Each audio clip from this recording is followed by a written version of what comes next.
الحمد لله رب العالمين الذي نزل علينا القرآن هدى للناس وبينات من الهدى والفرقان أشهد أن لا إله إلا الله وحده لا شريك له إياه نعبد وإياه نستعين وأشهد أن محمدا عبده ورسوله المبعوث رحمة للعالمين سبحانك لا علم لنا إلا ما علمتنا إنك أنت العليم الحكيم قال الله تعالى في كتابه الكريم أعوذ بالله من الشيطان الرجيم بسم الله الرحمن الرحيم والذين إذا فعلوا فاحشة أو ظلموا أنفسهم ذكروا الله فاستغفروا لذنوبهم ومن يغفر الذنوب إلا الله ولم يصروا على ما فعلوا وهم يعلمون صدق الله العظيم. Surah Ali Imran ayat 135. Yang saya hormati, kita hormati Bapak Ketua RW hadir, juga Ketua dan Pengurus Masjid Al-Barokah, Bapak-bapak RT, kaum muslimin dan muslimat, Bapak Ibu, semoga yang hadir insyaallah mendapat rahmat, mendapat nikmat dan ampunan Allah Subhanahu wa taala. Amin. Ya rabbal alamin. Mari kita bersyukur kepada Allah dengan mengucapkan alhamdulillah. Malam ini Allah berikan kita nikmat yang amat banyak sehingga kita bisa hadir di tempat yang mulia dalam kajian Islam. Semoga menambah khazanah ilmu Islam kita sebagai rujukan kita beribadah. Berselamat kita kepada Rasul. Allahumma salli ala Sayyidina Muhammad wa ala ali Sayyidina Muhammad. Assalamualaikum ya Rasulullah. Bapak Ibu yang saya muliakan, kajian kita malam ini tentang istighfar dan ampunan Allah. Istighfar dan ampunan Allah. Dalam Al-Quran, manusia itu disebut oleh Allah ada 4 panggilan, 4 nama kita atau istilah manusia di dalam Al-Quran. Yang pertama, manusia itu disebut dengan An-Nas. An-Nas banyak ayat Al-Quran, termasuk Qul a'udzu birabbin nas. Ya ayyuhan nas. An-Nas artinya manusia. Ada juga Allah memanggil kita dengan kalimat Ya Bani Adam, wahai anak keturunan Adam. Berarti juga manusia. Karena kita ini asalnya dari Nabi Adam. Orang yang tak mengakui dari Nabi Adam berarti dia dari monyet. Dari apa? Baru dari monyet. Saya sering mendengar di media sosial bahasa-bahasa menghina. Kadang-kadang yang menghina itu orang Islam juga. Dia tak tahu asal muasalnya. Orang yang tak tahu sejarah, dia ngomong seenaknya. Apa contoh? Nabi Adam itu orang mana?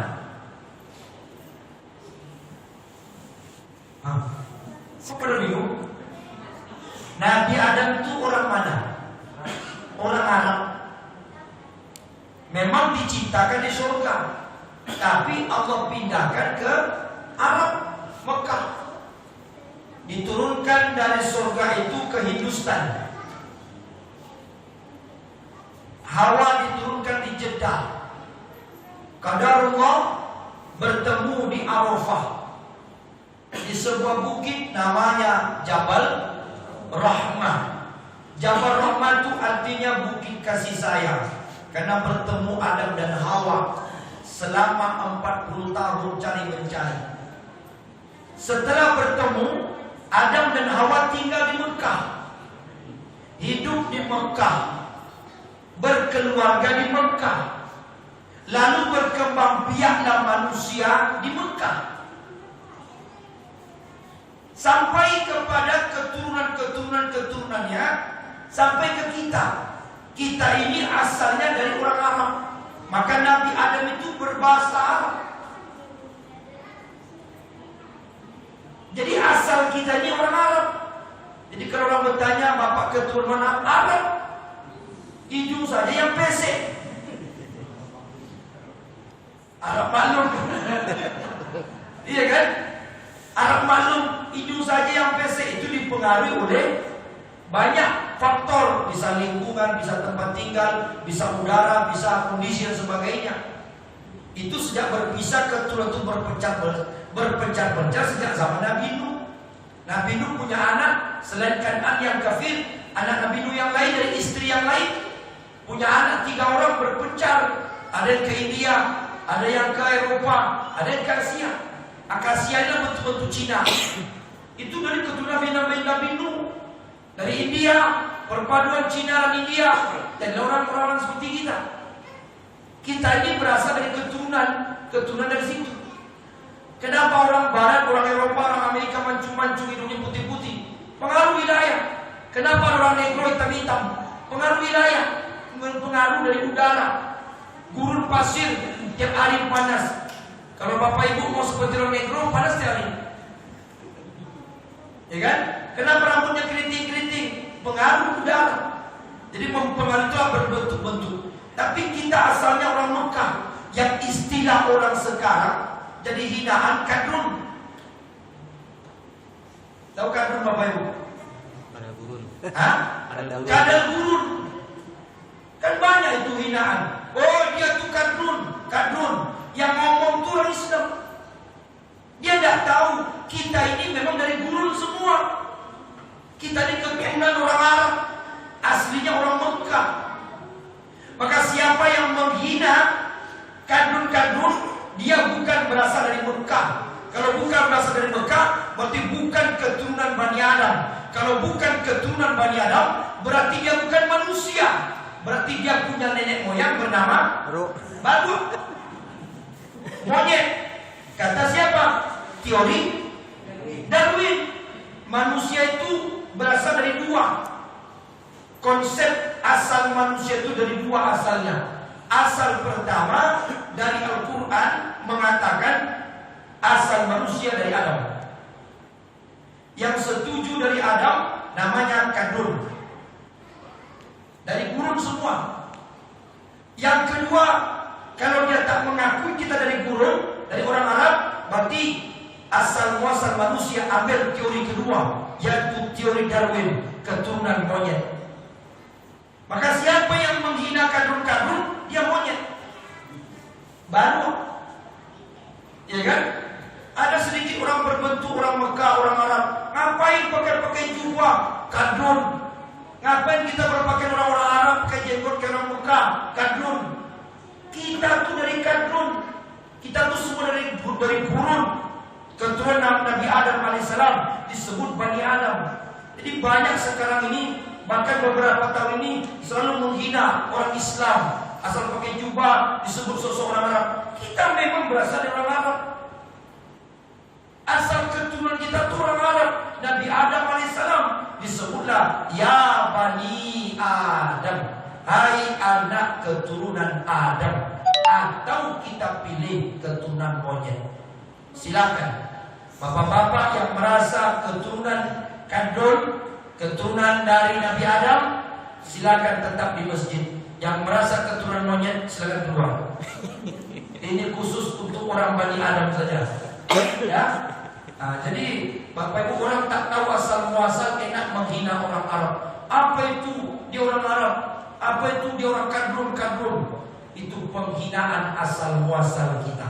Kita itu semua manusia. Orang Amerika kah dia, Jepang kah dia, Indonesia kah dia, dari Cina kah dia, dari Korea kah dia, orang Australia kah dia, semua asalnya dari orang Arab, yaitu Nabi Adam alaihi salam. Siapa yang membantah silakan. Kalau tak mau mengakui kita ini keturunan orang Arab, keturunan dari mana? Ya kan? Setuju? Jadi yang ada ini keturunan orang? Ya. Jadi ada panggilan manusia itu istilah oleh Allah, ya Bani Adam, ya ayuhan nas, artinya sama-sama manusia. Ada lagi Allah menyebut kita ini bashar, artinya juga manusia. Kata-kata bashar,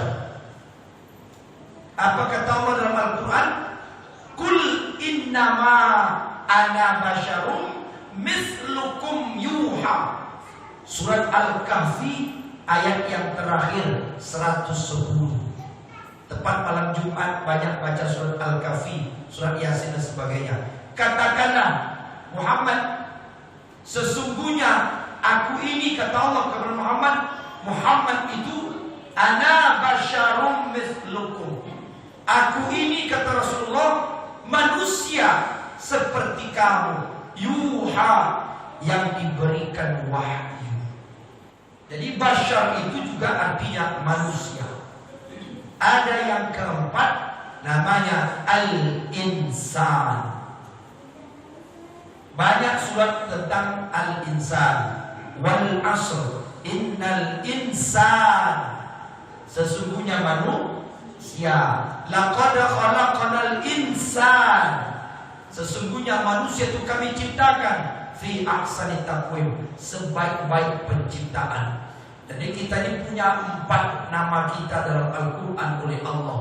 Pertama An-Nas, yang kedua Bani Adam, yang ketiga adalah Bashar, yang keempat Al-Insan. Kita ambil satu saja, Al-Insan. Apa itu Al-Insan?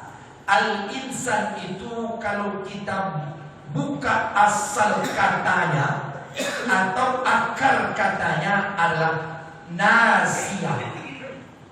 Nasia itu artinya pelupa.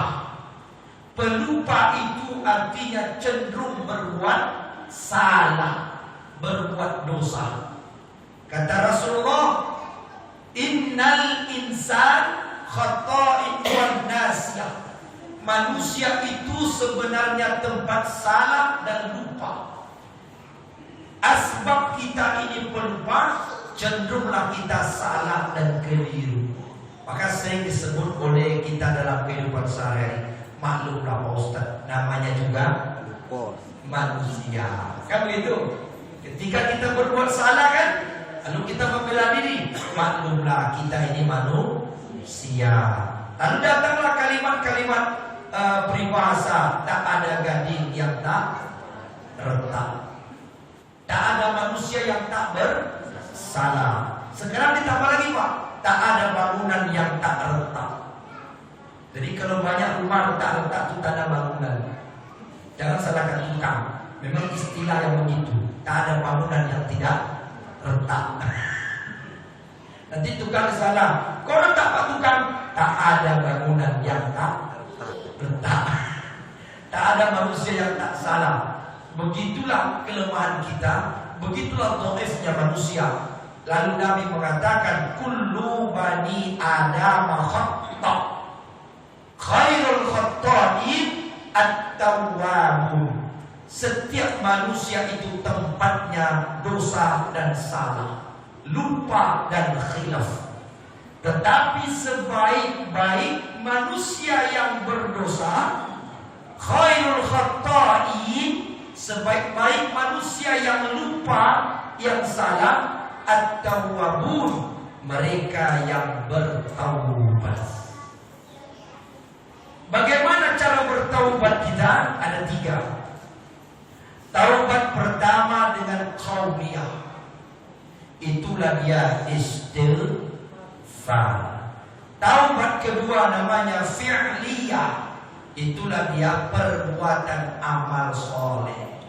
Yang ketiga taubat qalbiyah, itulah kesadaran diri untuk insaf, sadar akan kekurangan. Selama ada kesadaran dalam hati, berarti kita besar kemungkinan akan bertaubat kepada Allah Subhanahu wa ta'ala.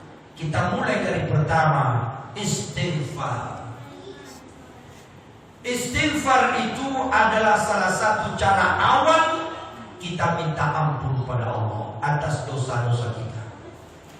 Nabi Adam alaihi salam bertaubat kepada Allah dengan istighfarnya. Caranya berdoa, Rabbana zalamna anfusana wa illam taghfir lana wa tarhamna lanakunanna minal khasirin. Itu istighfarnya Nabi Adam. Kalau istighfarnya Nabi Yunus bagaimana? La ilaha illa anta subhanaka inni kuntu minaz zalimin. Andaikan Nabi Nuh tidak membaca istighfar itu, maka tidaklah dikeluarkan oleh Allah dari perut ikan selama 40 hari. Nabi Adam diterima taubatnya dengan Rabbana zalamna 40 tahun. Nabi Yunus alaihissalam bertobat pada Allah dalam istighfar la ilaha illa anta itu 40 hari. Dan kita umat Islam, Nabi Muhammad sallallahu alaihi wasallam, istighfar diajarkan Rasulullah minimal 100 kali satu hari. Nabi itu istighfarnya 100 kali setiap hari. Nabi itu maksum. Maksum itu artinya dosa yang telah lalu dan dosa yang akan datang sudah dijamin ampun oleh Allah. Dipastikan dosa Nabi Muhammad sudah diampunkan. Dan semua Nabi maksum. Kita tidak maksum.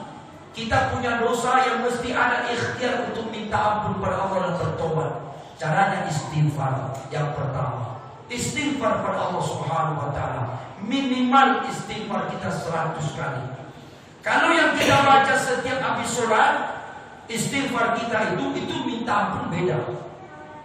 Ini harus paham Bapak Ibu yang dimuliakan Allah. Kita istighfar 3 kali setiap sholat, kita anggap kita sudah selesai istighfar. Itu belum.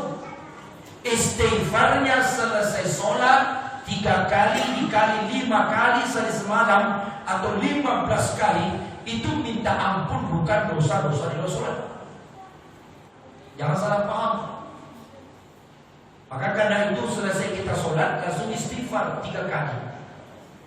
Istighfar pertama minta ampun pada Allah kalau sholat kita tadi niatnya belum ikhlas. Istighfar kedua minta ampun kepada Allah kalau sholat kita tadi belum betul-betul benar, ilmunya belum dapat, syarat rukunnya belum tepat. Minta ampun pada Allah agar sholat kita diterima. Istighfar. Istighfar ketiga minta ampun kepada Allah kalau sholat kita tadi belum khusyuk. Jadi istighfar 3 kali itu minta ampun tentang sholat yang baru kita lakukan. Bukan istighfar minta ampun di luar sholat. Di luar sholat tambah istighfar yang lain. Mau baca doa istighfar, selesai baca doa istighfar, mau sholat boleh istighfar, astagfirullahaladzim, astagfirullahaladzim. Baru baca niat atau baru baca takbir, istighfar, minta ampun di luar sholat. Khusus yang 3 kali istighfar itu adalah dosa-dosa kita, kekurangan kita, kelemahan kita selama sholat. Karena itu habis assalamualaikum tidak ada bacaan yang lain kecuali istighfar. Saya Bapak Ibu pernah menegur salah seorang imam Masjid Paripurna, hafiz Quran. Hati-hati dengan hafiz Quran. Kalau anak-anak kita sekarang kan banyak sekolah-sekolah hafiz Quran, bagus, saya setuju. Tapi carilah, pilihlah yang benar. Apa maksud Pak Ustaz? Jangan sibuk dengan menghafal Quran, tapi ilmu Al-Quran tak ada. Rugi.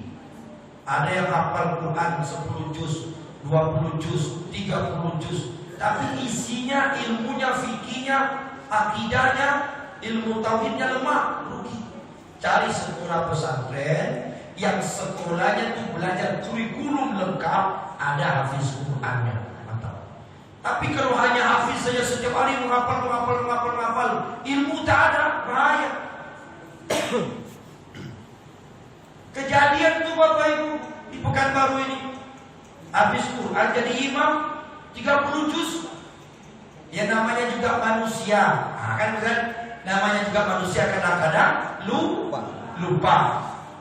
Imam sholat subuh Jumat baca alif lam mim sajadah. Di rakaat pertama ada innamal mu'minuna allazina idza dzukiru biha kharru sujadah. Di situ lupa dia. Innamal mu'minuna allazina idza dzukiru lupa. Maklumlah manusia. Lupa itu langsung dia sujud sajadah. Setelah sujud sajadah, bangkit, tatajafa junubuhum manil madaji'i yad'una rabbahum khaufan wa tama'an. Langsung imam makmum semua ikut, batal sholat subuhnya. Tanggung jawab itu dunia akhirat. Berapa jawabannya? Kenapa batal? Enggak ada gerakan sujud sajadah tanpa ada kata-kata kharru sujadah wa sabbahu bihamdi rabbihim wa hum la yastakbirun. Atau wasjudu wa qatarib, ada kata-kata sujud. Karena ilmu tak ada, hafal tapi tak ada ilmu, sesat. Termasuk juga ada satu imam, habis assalamualaikum, mami bapak ibu saya praktekkan sedikit. Assalamualaikum warahmatullahi wabarakatuh. Ada dibacanya, Allahumma inni as'aluka ridha wal jannah wa a'udzubika min sakhatika wan nar. Assalamualaikum warahmatullahi wabarakatuh. Allahumma inni as'aluka ridha wal jannah wa a'udzubika min sakhatika wan nar. Alhamdulillahirabbil alamin. Ada yang dibacanya, baru baca istighfar, astagfirullahaladzim. Nah, selesai sholat saya datangi Pak Imam, berdua saja. Kalau kita tegur dengan orang itu kita namanya menghina dia. Kalau kita nampak orang bersalah atau keliru atau lupa, kita ingatkan jangan di depan orang. Kalau di depan orang berarti kita menghina dia. Imam Syafi'i mengatakan demikian, siapa yang menegurmu ketika salah di depan orang, dia sedang menghina. Siapa yang menegurmu sedang sendirian, dia menyayangimu, dia cinta dengan kau, dia tak mau kau keliru. Saya tegur baik-baik, saya datangi Pak Imam, tadi yang salam baca apa? Saya dengar ada baca doa. Rupanya dibacanya Allahumma inni as'aluka ridhoka wal jannah wa na'udzubika min sakhatika wan nar. Selesai itu kiri kanan baca alhamdulillah. Lalu baca zikir, kita tahu apa baca zikirnya. Lalu dibacanya istighfar. Dari mana? Dari mana dapatnya? Sumber amalan itu dari mana? Enggak ada. Jangan dibuat-buat, tapi dengan bahasa yang baik. Jangan dibuat, tak usah dibuat, karena itu keliru. Yang sunnahnya assalamualaikum warahmatullahi wabarakatuh 2 kali kanan kiri, astaghfirullahaladzim. Alasannya begini, salam pertama minta keridhaan surga dari Allah. Enggak ada. Salamnya salam saja. Assalamualaikum warahmatullahi wabarakatuh. Selesai. Tangan pun jangan goyang-goyang. Karena ada boleh balik. Assalamualaikum warahmatullahi wabarakatuh. Assalamualaikum warahmatullahi wabarakatuh. Ngapain? Enggak ada itu. Jangan dibuat merusak sholat aja. Pernah lihat? Sering. Pernah lihat atau pernah mengamalkan? Sering lihat. Oh, sering ya? Sering lihat. Masya Allah. Begitulah Pak. Sepele-sepele itu perlu dikaji. Kadang-kadang kaji rumput ke langit. Kaji rumput tak tahu. Kajinya sampai ke planet. Rumput pun tak tahu. Dasar tak tahu, mesti tahu kita. Tak ada, jangan balik-balik. Assalamualaikum warahmatullahi wabarakatuh. Assalamualaikum warahmatullahi wabarakatuh. Astagfirullah. Tak ada baca alhamdulillah. Lalu dia menyangkal begini. Saya pernah membaca hadis Pak Ustaz. Setiap perbuatan baik diawali dengan bismillah dan diakhiri dengan alhamdulillah. Saya bilang kita belum selesai.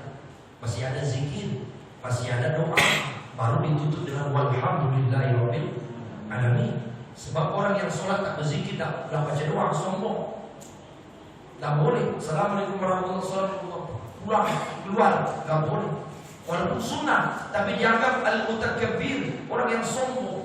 Kenapa sombong? Dia tak butuh zikir kepada Allah, dia tak butuh berdoa kepada Allah dengan alasan sholat itu doa betul, tapi adab etika kita mesti kita berzikir memuji Allah dan berdoa. Adab itulah letak kesombongan orang. Orang pintar bisa sombong kalau tak beradab. Orang cerdas bisa dimasukkan ke neraka kalau tidak punya adab. Orang yang rajin ibadah bisa masuk neraka kalau tak beradab. Intinya adab di atas ilmu dan amal. Adab itu lebih penting, lebih tinggi. Sekarang banyak orang pintar tak beradab. Sekarang banyak orang sok soleh, sok taat, sok ibadah rajin, tapi tak beradab. Tempatnya neraka juga. Karena misi Nabi SAW sampai ke dunia ini memperbaiki adab, akhlak bahasa kitanya. Innama bu'istu liutammima makarimal akhlak. Beradab pada manusia ada aturannya. Beradab kepada Allah jauh lebih penting. Salah satu adab kepada Allah zikir yang benar. Maka istighfar, minta ampun kepada Allah Subhanahu wa taala. Adab orang yang taat pada Allah beristighfar. Maka jangan baca apa yang lain. Astaghfirullahaladzim allazi la ilaha illa huwal hayyul qayyum wa atubu ilaih. Astaghfirullahaladzim 3 kali minta ampun kepada Allah tentang kekurangan sholat kita. Mau baca yang lain nanti terserah. Mau baca la ilaha illallah, Allahumma antassalam, baca Fatihah, baca ayat kursi, baca qul huwallahu, mau baca tahlil, silakan. Tapi selesai sholat, tuntunan Rasulullah sallallahu alaihi wasallam astaghfirullahaladzim. Bisa dipahami Bapak Ibu? Ada pertanyaan? Banyak kayaknya. Silakan Pak Erwin dulu ya. Pernah saya baca dan juga saya dengar Ya. kalau salam terakhir imam itu assalamualaikum warahmatullahi wabarakatuh, tidak disambung wabarakatuhnya. Itu dasarnya tak ada. Saya buka itu lebih kuat. Assalamualaikum warahmatullahi, assalamualaikum warahmatullahi. Dia tak berjarak kan? Baik. Wajibnya ke kanan, Ya. ke kiri. Ya. Artinya kadang orang tak ke kiri lagi langsung ke diamnya lagi ke kiri kan tak perlu. Kiri kan. Sebentar itu loh sampai yang apa? Baik. Saya jawab dulu ya. Saya jawab dulu. Bismillah. Alhamdulillah.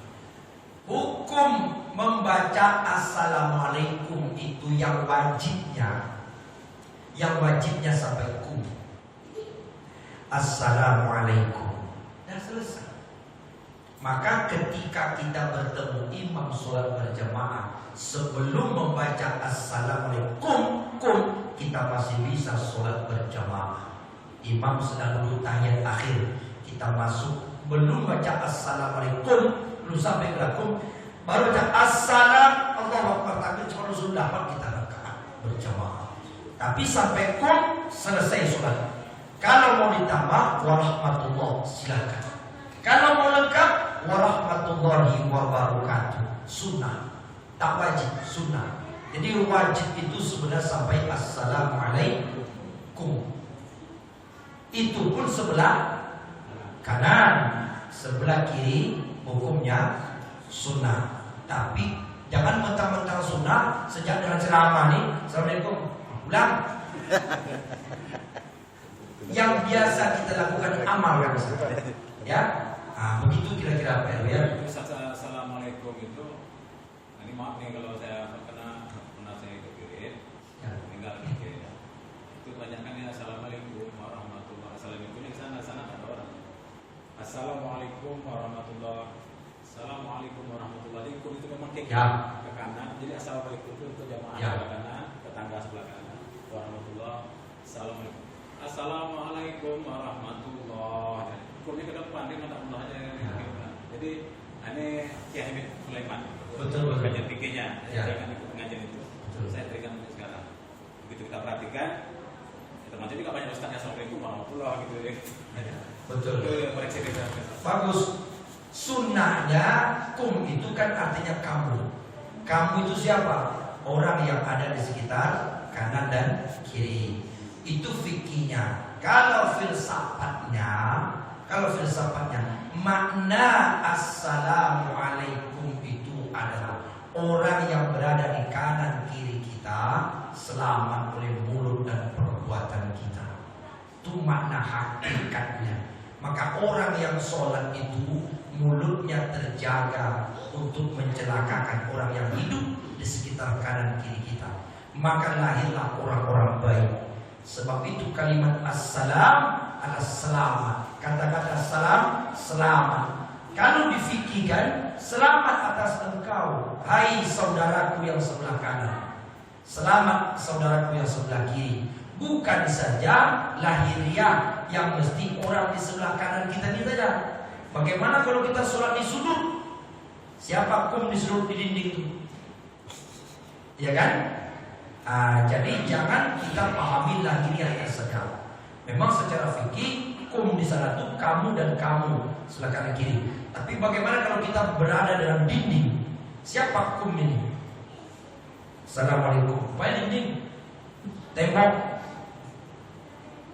Jadi pemaknaan assalamualaikum itu butuh penjelasan yang banyak. Tapi kira-kira seperti itu. Tapi tak terlepas dari itu, tidak membatalkan sholat kita, tidak juga merusak sholat kita. Seandainya kita membaca assalamualaikum itu ke depan baru ke kiri, assalamualaikum warahmatullahi, tidak merusak sholat. Tapi alangkah baiknya kita membacanya pas menghadapi sahabat saudara kita sesama muslim yang berada di kanan dan kiri kita. Bukan orang depan, bukan sebelah kita saja. Siapapun orang yang hidup di sekitar kita selamat hendaknya dunia akhirat. Di makna assalamualaikum itu selamat dunia akhirat. Maka ketemu orang-orang Islam, assalamualaikum, selamat atas engkau. Begitu kira-kira. Ya. Baik, silakan Pak. Assalamualaikum warahmatullahi wabarakatuh. Waalaikumsalam warahmatullahi Terima kasih wabarakatuh. atas waktunya Pak Ustadz. Siap. Jadi ada di tempat lain Pak Ustadz, pas hari Jumat itu dia imam baca surat As-Sajdah. Ya, subuh. Ya subuh. 2 kali salah berulang. Kemudian dia ganti suratnya dengan surat Al-Alaq, Pak Ustadz. Sabis. Iya Pak Ustadz. Kemudian Iqra. Ya. Kemudian dia langsung sujud. Entah kenapa menurut saya itu tidak sesuai Pak Ustadz. Nggak saya ikuti. Di belakang imam tuh ada yang membaca subhanallah. Jadi pecahlah jamaah di situ Pak Ustadz. Ada yang ikut, ada yang tidak gitu. Saya termasuk yang tidak ikut. Menurut Pak Ustadz, salah nggak saya posisi lain? Nah, setelah itu Pak Ustadz, setelah selesai sholat itu tuh si imam menerangkan itu boleh katanya, ada hadisnya. Tapi kalau menurut saya hadisnya tuh tak kuat. Gitu. Iya. Nah itu aja yang mau saya tanyakan Pak Ustadz. Terima Bapak kasih. punya hak untuk berpendapat kan? Tapi kan persoalannya apakah pendapat Bapak itu punya dasar atau tidak, itu beda kan masalah. Jadi Bapak Ibu yang dimuliakan Allah, surat sajadah itu banyak. Itu dulu ya Pak ya. Cuman yang lebih populer, lebih lazim dipakai oleh imam-imam kita adalah alif lam mim sajadah. Inilah kadang-kadang juga suatu kesalahan kita. Sekali-kali digantilah surat sajadah itu, jangan itu saja, supaya jamaah bertambah wawasannya. Sebab nanti ketika jamaah bertemu di satu masjid, kok lain ayatnya, kok sujud juga ya, tidak benar ini sesat ini. Kan begitu kan? Iqra yang dibacanya, pakai sajadah pula sujud dia. Saya tidak bersujud dah, gak ada alif lam mim sajadahnya, kan begitu. Kenapa tidaklah tak lazim di kalangan orang awam, orang umum. Padahal sebenarnya imam udah benar. wasjud waqtarib. Allahu Akbar, sujud sajadah. Nanti bangkit lagi membaca surat lain, sambungan daripada Al-Alaq atau surat apa saja yang kira-kira dapat setelah Al-Alaq itu. Jadi Alif Lam Mim Sajadah atau surat Al-Alaq ada kata-kata sujudnya. Belum sampai Pak Ustaz itu. Hah? Dia belum sampai ke sana Pak Ustaz. Jadi tidak sampai wasjud Tidak sampai, langsung diganti hanya surat ayat Al-Alaq. Iya, maksud saya itu gini. Alif Lam Mim Sajadah itu memang pertengahannya ya kharu sujada wasabbahu bihamdi rabbihim wa hum la yastakbirun. Karena dia salah ulang digantinya surat Al-Alaq. Ya kan? Iqra bismi rabbikal ladzi khalaq khalaqal insana min 'alaq. Sampai ujung terakhir surat Al-Alaq itu bunyinya wasjud waqtarib. Sujud ya. Ayat diganti tak apa-apa. Ya, karena ada kata wasjud. Wasjud itu termasuk sujud surat yang berkenaan dengan sajadah. Jadi boleh. Pertanyaan Bapak, apakah saya salah program? Ya salah. Begini, sikap paling bagus lain kali Pak ya.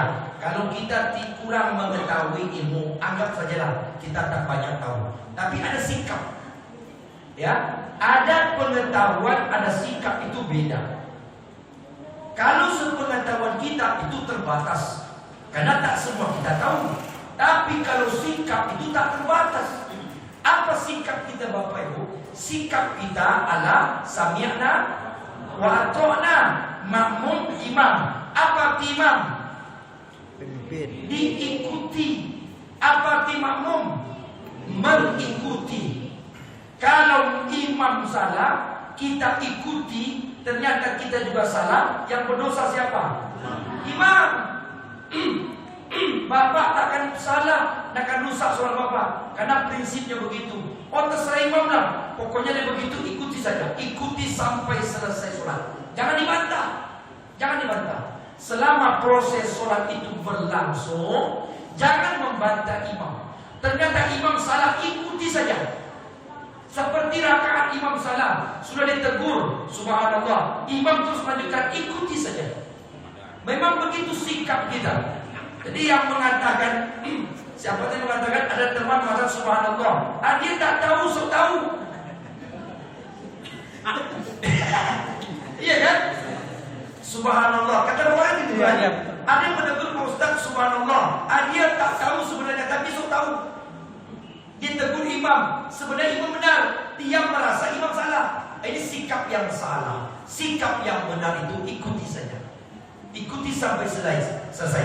Andaikan, ya, andaikan imam itu ternyata benar, Bapak benar. Andaikan imam itu salah, Bapak benar. Kenapa? Kita mengikuti imam. Kalau ternyata dia sesat dan salah, dia yang berdosa, kita tidak. Makmum tidak akan berdosa.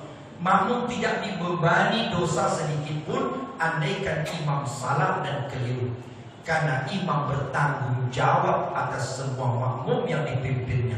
Bapak anteng-anteng saja. Tapi memang dasarnya kita kan, dasarnya juga manusia. Tidak puas. Ini mami salah apaan nih, keliru nih. Allah bantah. Sebaiknya ikuti dulu, nanti selesai tanya baik-baik. Kata Ustaz itu benar, kenapa kita bantah? Ustaz saja udah bilang benar. Bapak Ibu, tadi sujud sajadah kita tidak masalah, boleh. Oh, tak bisa itu. Ada beres imam itu. Mana hebat imam ilmu kita daripada imam ilmu Ustaz, ya kan? Jadi lain kali bukan ilmu yang kita andalkan, tapi sikap. Dimanapun kita berada, sikapi dengan bijak. Sami'na wa ata'na. Itu jauh lebih aman daripada kita membantah, tiba-tiba kita ternyata tidak tahu. Dan itu baru satu istighfar. Mudah-mudahan ada manfaatnya. Waktu Isya sudah masuk. Subhanallah wa bihamdika, asyhadu an la ilaha illa anta, astaghfiruka wa atubu ilaik. Wallahu a'lam bishawab. Wassalamualaikum warahmatullahi wabarakatuh. Waalaikumsalam.